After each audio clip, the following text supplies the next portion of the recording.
Hi there, this is Dr. John Whitcomb talking about the trouble with flavor.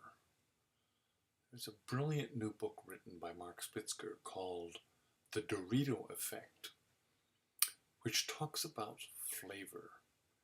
Now, we know very well that we sit down to the table to eat and we look at the table to see what looks good. What looks flavorful? What feels right to you? You open the refrigerator and say, what looks tasty when I need a snack? And unfortunately, there's way too much in there that's tasty. But you can pause it in a different way. So here's a delicate question for you. Do you have sex to procreate and have babies? Very serious. You only have 2 kids, so you only had sex twice. Or do you have sex because it's fun? And you like to do it, and it feels wonderful, and it's a great ending with somebody you really like. That's the real reason you have sex. Deep emotional connection and attachment. The same reason with food. We don't eat food because we're getting our vitamin A and thiamine and iron. We eat our food because it tastes good, and it has all sorts of delicious feelings attached to it. Well, that's where flavor comes in. And unfortunately, all of our basic instincts about food, something we can't opt out of, you can't afford not to eat, make us start to act like we're almost addicted to it. Because our industrial society and our food companies have learned what flavors you will choose. And just to simplify it, sugar. Do you know what percentage of the 800,000 different foods there are in America, what percentage have sugar added to them? The answer is 80%. How powerful is that? Ask yourself the question, when was the last time you ate a tablespoon of organic peanut butter, no sugar added? Well, first of all, it stuck to the roof of your mouth, and you ate 1 tablespoon, and that was enough. What happened to you when you had commercial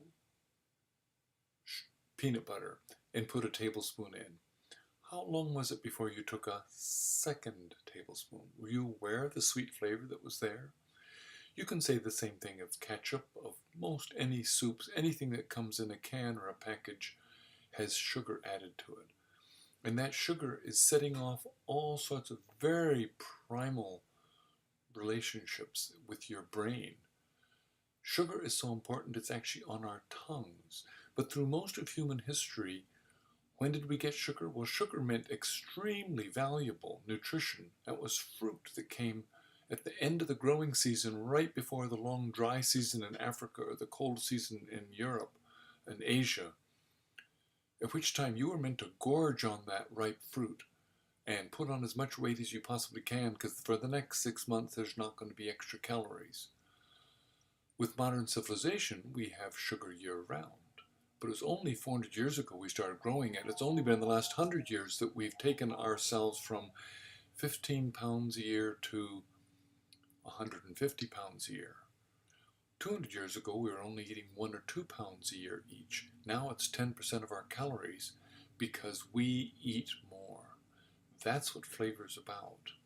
And it's at our peril. So if you think you're trying to lose weight, when you turn on your flavor receptors, it's flavor receptors that drive your behavior at a very subconscious level.